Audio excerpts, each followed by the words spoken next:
Assalamualaikum warahmatullahi wabarakatuh. Bertemu lagi di pelajaran biologi tentang materi perubahan lingkungan dan daur ulang limbah. Ya, di sini kita akan mempelajari apa saja yang ada di materi perubahan lingkungan ini. Sebelumnya kita ke peta konsepnya dulu. Peta konsep dari perubahan lingkungan itu ada apa saja? Yang pertama, nanti kita akan mempelajari tentang kerusakan lingkungan atau pencemaran lingkungan. Yang kedua, itu tentang pelestarian lingkungan, dan yang terakhir itu adaptasi dan mitigasi. Yang pertama yaitu kita ke pencemaran dulu. Sebelum kita masuk ke materi yang lebih kompleks, kita mengetahui dulu pencemaran itu apa toh.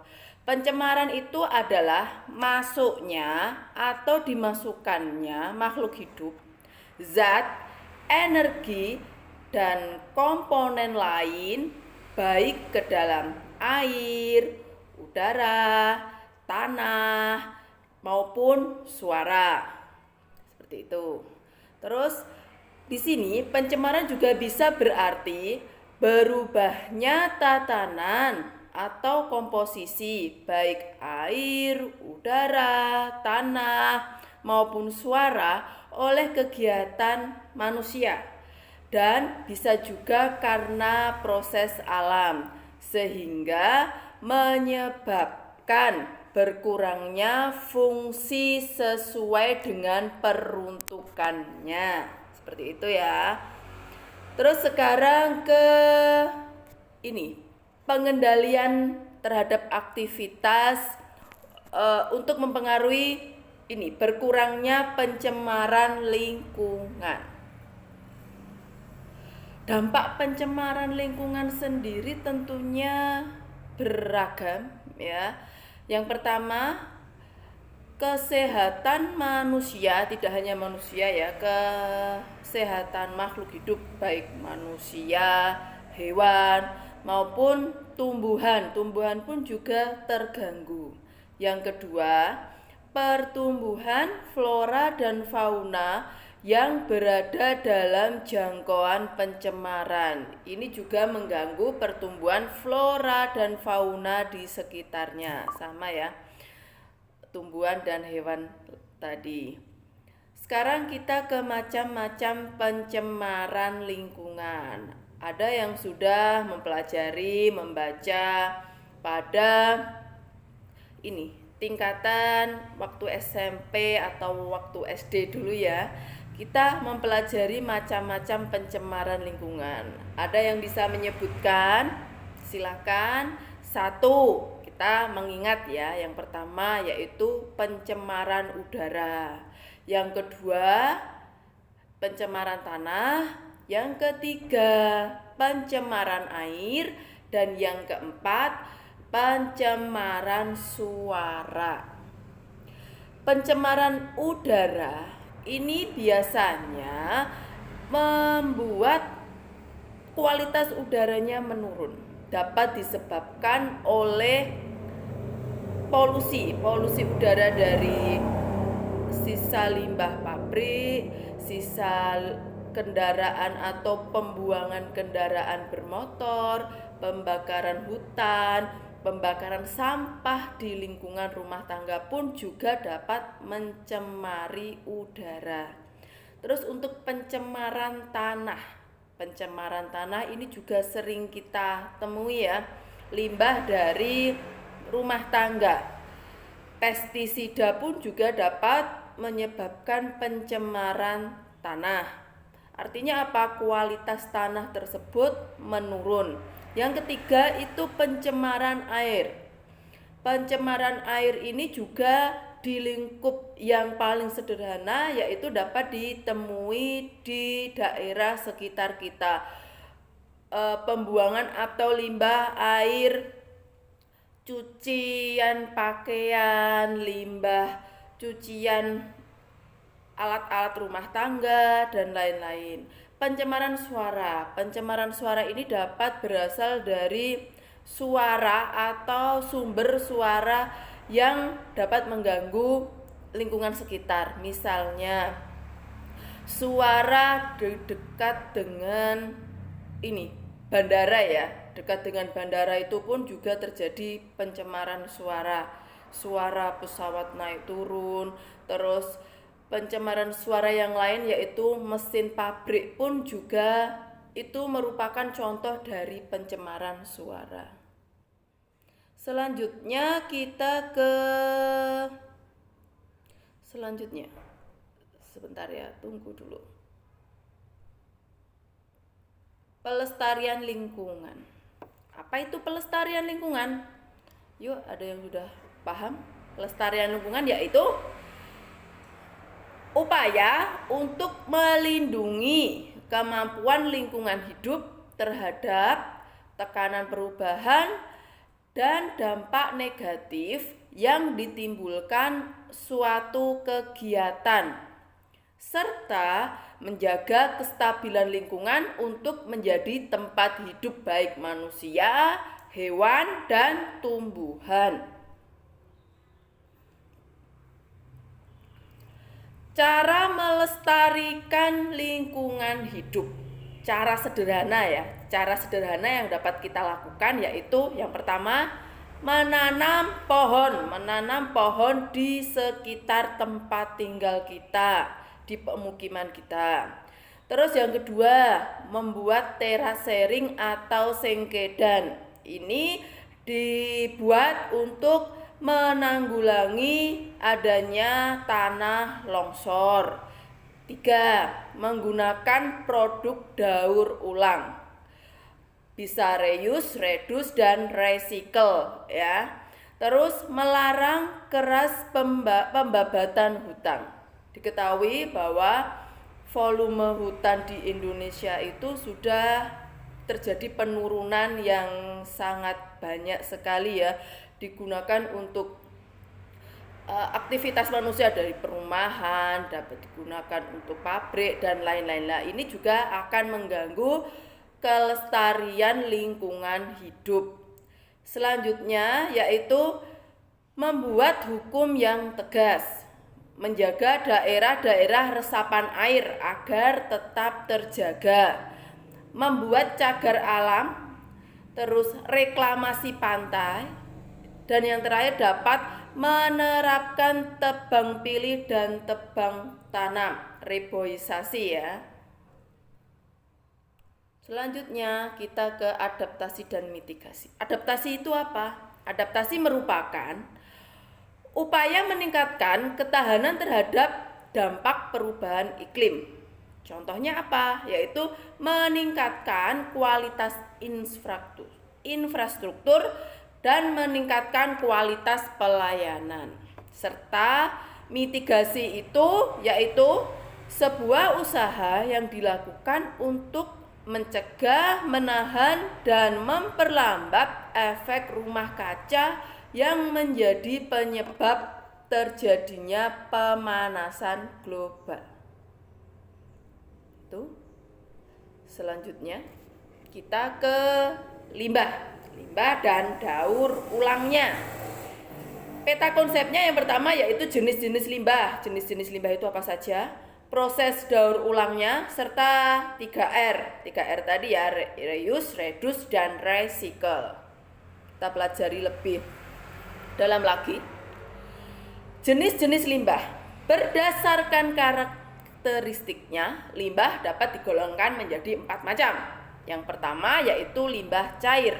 Limbah cair di sini dapat bersumber dari pabrik yang biasanya banyak menggunakan air dalam prosesnya.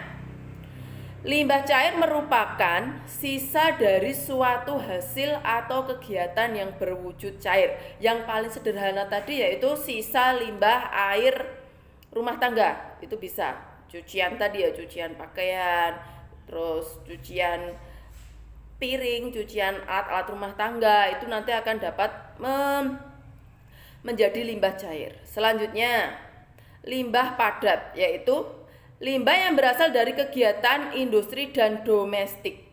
Jenis-jenis limbah padat diantaranya dapat kertas, kayu, karet atau kulit, plastik, gelas atau kaca, metal ini pun juga merupakan contoh dari limbah padat. Selanjutnya ke limbah gas. Gas dan partikel. Partikel sendiri itu apa? Partikel merupakan butiran halus dan masih mungkin terlihat dengan mata telanjang. Contohnya apa? Misalnya uap air, debu, asap, dan kabut.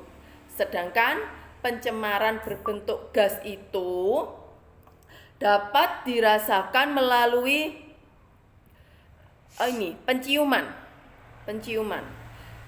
Mungkin penciumannya terganggu dengan adanya limbah gas tersebut.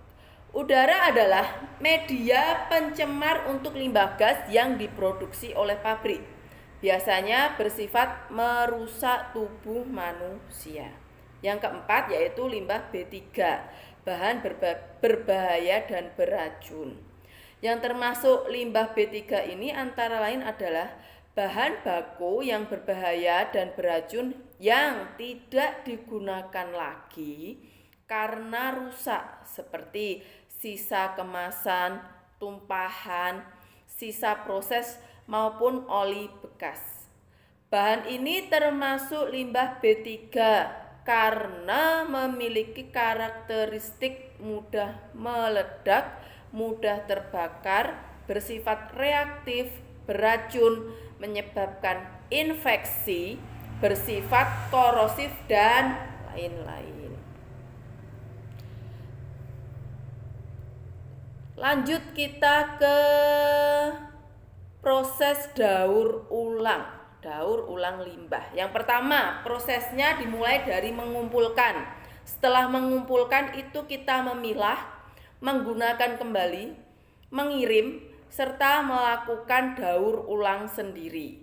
Untuk penjelasannya, yang mengumpulkan itu apa? Yaitu mencari barang-barang yang telah dibuang limbah. Misalnya apa? Yaitu kertas, botol air mineral itu kan banyak sekali ya. Dus susu juga bisa, kaleng, botol kaca pun dapat digunakan. Yang kedua yaitu memilah. Memilah itu bagaimana? Memilah di sini yaitu mengelompokkan sampah yang telah dikumpulkan berdasarkan jenisnya seperti kaca, kertas, dan plastik. Selanjutnya yaitu kita menggunakan kembali. Setelah dipilah, carilah barang yang masih bisa digunakan secara langsung. Kemudian dibersihkan terlebih dahulu sebelum digunakan. Ya. Yang keempat yaitu mengirim. Kirim sampah yang telah dipilah ke tempat daur ulang sampah atau menggunakan pengumpul barang bekas keliling yang pastinya akan senang hati menerima atau membeli barang yang sudah kita pilih tersebut. Terus yang terakhir yaitu melakukan daur ulang sendiri. Kita dapat melakukan daur ulang sendiri jika mempunyai waktu dan keterampilan. Mengapa kita tidak melakukan proses daur ulang sendiri? Dengan kreativitas berbagai sampah yang sudah kita kumpulkan, kita pilih lagi, itu dapat disulap menjadi barang-barang baru yang tentunya lebih bermanfaat. Selanjutnya kita ke 3R. Nih, barang yang sudah tidak dipakai itu dapat kita manfaatkan. Ada 3R ya, reduce, recycle, reuse.